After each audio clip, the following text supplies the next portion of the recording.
Hey guys, TN.Frank coming at you, and once again I'm kind of stepping away from the gun and knife reviews, and I'm going to take you on a tour around my new system I installed here a few days ago, and it is a KDE Neon. It's running the K desktop environment, hence the name KDE, and its base on KDE Neon is going to be Ubuntu 18.04, which is the latest long-term support release of Ubuntu. And so let's just kind of take a quick look around. Of course, here's the wallpaper I've installed. Real easy to configure. Out of the box, it came with this wallpaper, which I wasn't really crazy about, but that's the only wallpaper it did have. But all you got to do is hit Configure Desktop. Go in here, you can hit Get New Wallpaper, and it will go ahead and pull up whatever wallpaper you want. Real simple. So you can see here all the different examples. You can go by rating, newest, most downloaded, however you want to go. I kind of like this one right here. It just has kind of a nice look to it, going from like that purple into the blue. It looks really nice. Of course, I left my panel at the bottom. As you know, on my MX17.1 install, you saw I have my panel at the top and put a little plank down at the bottom to run. I'm going to try doing some things different. I mean, I'm trying to learn a little bit different systems and figure things out a little differently. So I'm kind of stepping outside my box with XFCE that I'm used to running and moving into the KDE. And they've done a lot of work. I've tried KDE in the past, and it was a royal pain to configure. Didn't care for it. Way too many ways to mess things up. They seem to have it working pretty good right now. Of course, you can hit your super key. We call Linux super key. You guys may call it your window key. Call it super key, and it'll bring up all of your applications. And you can see this is a fairly minimal install. I've not really installed a whole lot on this since I've got it. I put this Yakuake on it. That's a drop-down terminal, kind of handy. I did throw VirtualBox on here because GNOME Boxes wasn't working under 18.04 for some reason. Went with Transmission for my torrent download tool. There is KTorrent I could install too, which would be a KDE app. Got my simple screen recorder on here. Of course, you got Simple Scan, Shotwell. There's certain things I'm used to using. I'm going to try to use Kdenlive to edit the video. If it doesn't work, I went ahead and downloaded OpenShot as my fallback. You do have KDE Connect to connect your Android smartphones to your system. I've got it working somewhat. I can take and transfer files from my phone over to my computer, but if I try to pull my phone up on the computer, it doesn't really work like it should. I think there's a plugin or something I'm going to need. Of course, they are using Discover for their tool to install software, and you can see they have a good amount of software here. A lot of stuff I've already installed. This is also where you have your setting manager for this, and also your update manager is in here into Discover. You can type something in. Let's say we wanted to install GIMP. Let's say I wanted to do some image manipulation. I can just type in GIMP, hit enter, and it'll pull it up. Right there's GIMP. If I want to install it, it's just a question of a one-click button. Don't really have to pull down terminal anymore. So yeah, Discover is a pretty good little system there. Of course, I did pin my Firefox down here and my Dolphin File Manager, which this gives me all of our files right here. So you know, you have your pictures, your documents, you know, your basic stuff. I took a lot of KDE ISOs I've downloaded and put in. I got Chakra Linux, Chaos, which these two are kind of ported from Arch. They didn't really have the packages I needed because you can't use the Arch user repository with those.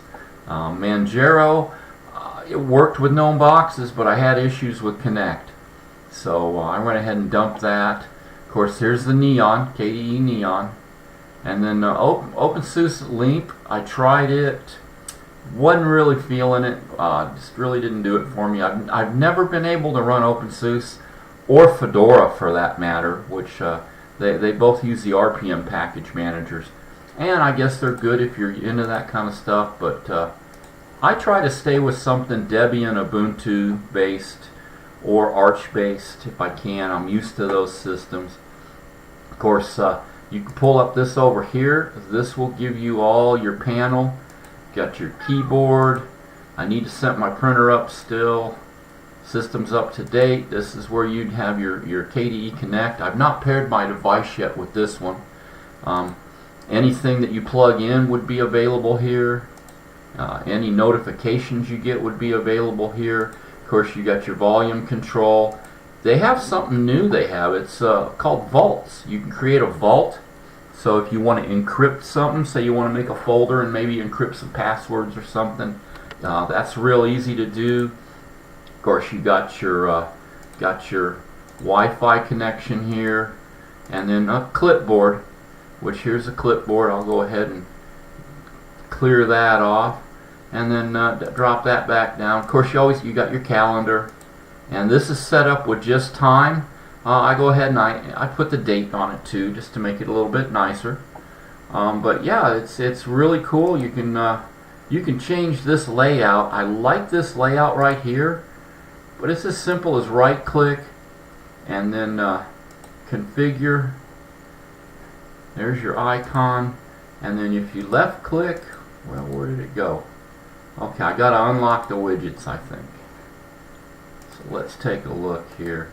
There it is. You unlock your widgets, which then you'll get this back. You can go alternatives. Here's the menu that comes with it when you install. This is the style menu that you'll get, where you can click on like system settings, which I changed this around to icons. You can pull up your menu and see other stuff here, applications, your computer. I don't really like this. I don't like this menu. I don't really feel it, if you know what I mean. There's another menu which a lot of people like. This is a launcher that's going to be more KDE-ish, or excuse me, XFCE-ish, more like XFCE, where you have your menus pop up on the side. A lot of people love this style of menu. Then you get your favorites off to the side here. I did this with XFCE. I wanted to do something different. That's why I went ahead and used the dashboard, which I really like this dashboard. I mean, you can see here's all the processes I've had open and been doing. You can just right click. I can forget all those. Gets rid of them. If I want to find something up here, let's say I want to find, I don't know, that keyboard. There it is. There's that. I can hit that. There it is. It's already set up. Of course, F12, it disappears. It's real handy if you use terminal a lot. I like to do stuff in terminal, like updates and stuff.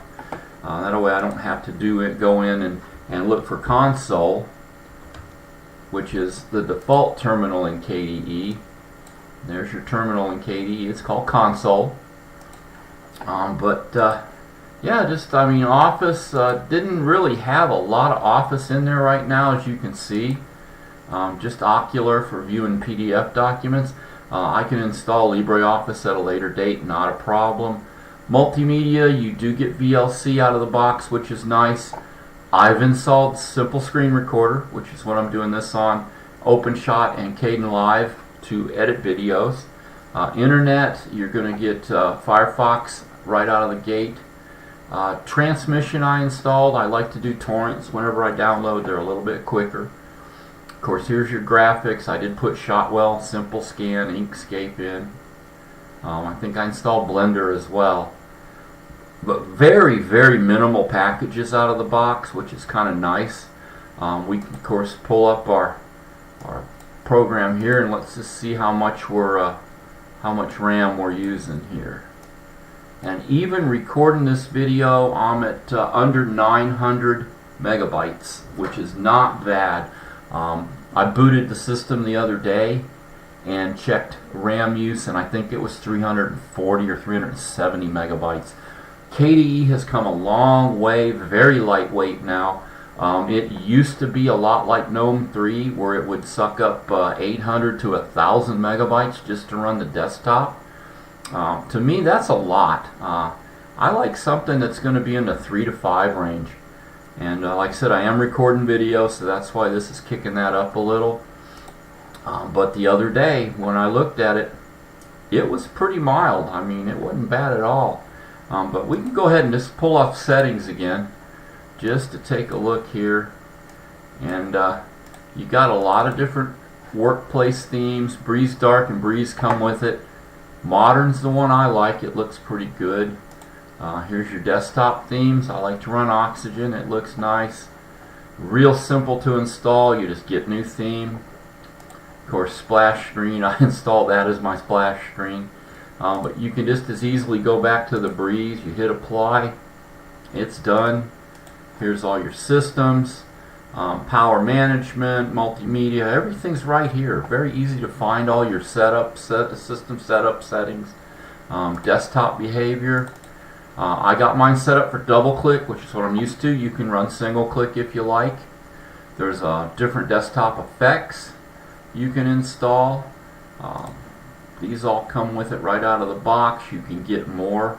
There's one that they have, where is it called? Fall Apart. Let's go ahead and apply. Now check this out. Falls apart. Is that cool or what? Just KDE has it's come so far. It's just hard to believe how much different this is than it used to be. I'm really loving it. I'm going to be rocking KDE for a while. I think I'm going to let XFCE kind of lag there and not mess with it anymore. But just real quick, wanted to give you a quick tour around the desktop. Don't know if you'd be interested or not in getting this. If you are, just head on over. We'll go over and I'll show you where to get these at. Open up your browser. Go into distrowatch.com, which this is where you find all your free Linux distros. And you can kind of get a ranking there. Here's KDE Neon. Right now it's number 14, not too bad. Click on that, and then you can go to kde.org, and you go right into download KDE Neon. And the one we grab is the user edition live install image. 64-bit. Of course, they're not supporting 32-bit software anymore. But yeah, most of us don't have that stuff anyhow.